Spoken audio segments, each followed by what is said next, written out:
For many adults today, friendship just isn't as easy as it used to be. Between demanding jobs and family responsibilities, finding enough time to spend with friends can feel almost impossible. And if you're already struggling to maintain the relationships you have, building new connections can feel even more out of reach. According to Dr. Marisa G. Franco, professor at the University of Maryland, psychologist, and author of the New York Times bestseller Platonic, it's completely normal for people to struggle with friendship once their school-aged years are behind them. There's the sociologist Rebecca G. Adams, and she says that friendship happens organically when we have repeated unplanned interactions and shared vulnerability. So we see people regularly, we didn't plan it, that's school, art, extracurriculars. But as adults, we don't often have that in our lives. Work, maybe we see people repeatedly, but we're not necessarily vulnerable. And so a lot of people rely on the assumption that it should just happen. It should happen organically because it did when they're kids, and they don't realize that they're in a distinct circumstance where friendship doesn't happen organically anymore, and you really have to try. Franco adds that adults are typically less willing to be vulnerable than kids are. Young children are generally free to be their authentic selves without worrying about being judged. But as adults, we often struggle to open up in the same way, making it hard to get closer to people. Kids are more authentic. They'll just put themselves out there, or they'll say, I like you, let's hang out. Adults will not. They're scared. They have baggage. Fears of rejection get big, loom large, I think. And those can really get in the way of making friends. And I like to share research with people that we're a lot less likely to get rejected than we think. When people interact, they underestimate how liked they are by one another. That's called the liking gap. People fear rejection, and that's a big hindrance. But what the research finds is we're a lot less likely to get rejected than we think if we put ourselves out there. While adults of all ages are struggling to form connections, Jensen Arnett, a psychology professor at Clark University, says there's a particularly tough set of challenges for younger adults. For many in this age group, it's a time marked by impermanence and uncertainty. Careers are changing, people are moving, and life feels like it's moving faster. All of this makes it harder to build and maintain lasting friendships. You can think of the 20s, how difficult it is at that age because people move around so much. It's the age where people are most likely to change residence from one year to the next. And on average, they change where they live in the course of the 20s 4, 5, 6 times. So every couple of years, on average, they're changing where they live. And when you change where you live, you change who you're connected to. I mean, unless you're moving the next block over, which most people are not. And so the 20s have become this time of tremendous flux. And when you're moving and changing residence a lot, changing jobs a lot, changing romantic partners, your friendships or your potential friendships are going to be changing too. So it's a decade of great upheaval for most people. And friendships is one of those areas where that upheaval is taking place. Young adults are also some of the biggest users of social media. And while these platforms are often sold as helping to keep people connected, Franco says oftentimes they only give you an illusion of closeness, when in reality, they can leave us feeling more distant and isolated. Our networks have been diminishing steadily over time. It's hard to determine what that is causally, but correlationally at least, it really seems to be about technology. People are using technology as sort of like a snack of connection, and they're no longer seeking out the meal because they can see people on Instagram.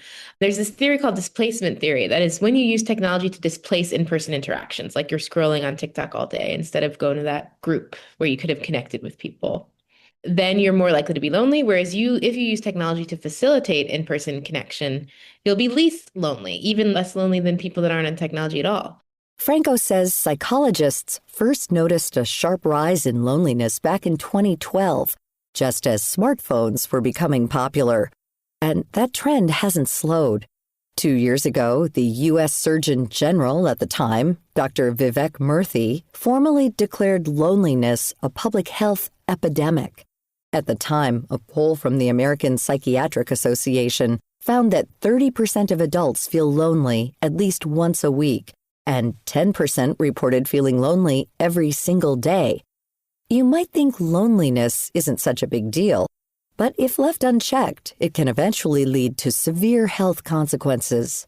Well, first, there's physical impacts, like a large, the commonly cited statistic is loneliness is as toxic for us as smoking 15 cigarettes a day, which is wild because we wouldn't smoke 15 cigarettes, but a lot of people are lonely.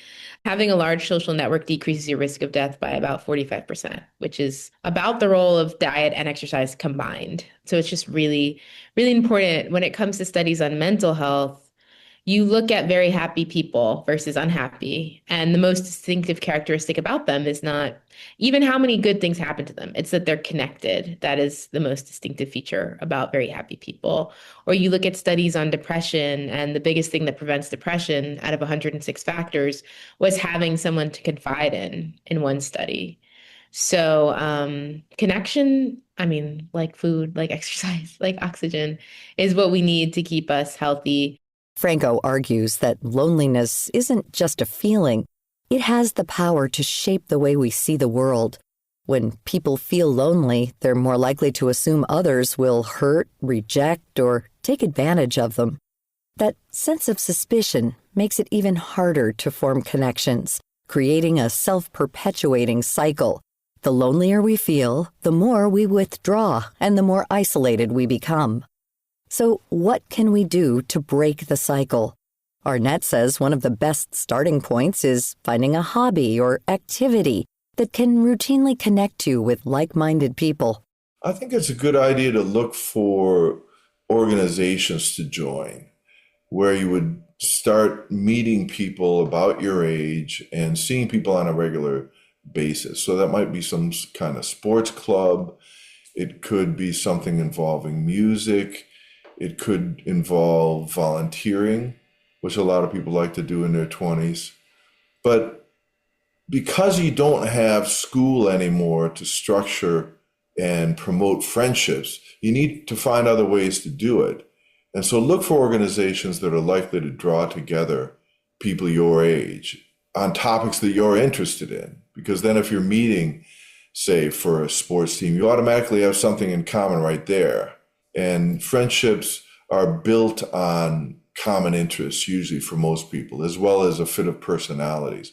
But it helps to really start with something that both of you enjoy doing. Franco also recommends seeking out group activities, but says it's important to try and be fully present during these gatherings if you want them to actually lead to real connections. First thing I say is it's not just going to happen. People that think it does are lonelier over time, whereas people that see friendship as taking effort are less lonely over time. And the psychological kind of mindset shift that I tell people is like, try to assume people will like you. This is based off research on something called the acceptance prophecy, this finding that when people are told they'll be accepted, they become friendlier, warmer, more open. When people think they'll be rejected, they reject people. They become closed off and withdrawn from them. And so try to assume people like you so that you can initiate and reach out.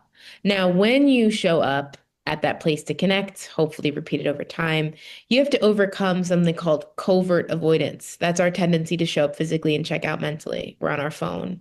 We're talking to one person we already know. We're watching the game in the corner. So you have to engage with people and say, hi, how are you liking it here? Have you been here before? And then you also want to generate exclusivity, which is experiences with one person in the group that you don't have with others. So that just looks like, hey, would you want to go for a walk before our next book club? Or would you be down to get dinner sometime, for example? Above all, Franco reminds people that they're not alone. Social media can make it seem like you're the only one struggling with loneliness or making friends. But that's far from true. Many others are feeling the same way, and recognizing that fact can be the first step towards change. I think we have this misconception that making friends is about me getting chosen, but everyone else is just as insecure and scared as you are. So you kind of have to do the choosing. And once you do, you might find, as one researcher puts it, nobody waves, but everyone waves back. That once you do offer that initiation and that opportunity, people are more willing to connect with you than you think. To find out more about Dr. Marisa G. Franco, Jeffrey Jensen Arnett, and all our featured guests, visit viewpointsradio.org. You can find Franco's book, Platonic, on Amazon.com, or request copies to be stocked at your local bookstore. For more behind the scenes, check out Viewpoints Radio on X, Facebook, and Instagram. This segment was written and produced by Grace Galanti. Our executive producer is Amirah Zaveri. Our studio manager is Jason Dickey. I'm Marty Peterson.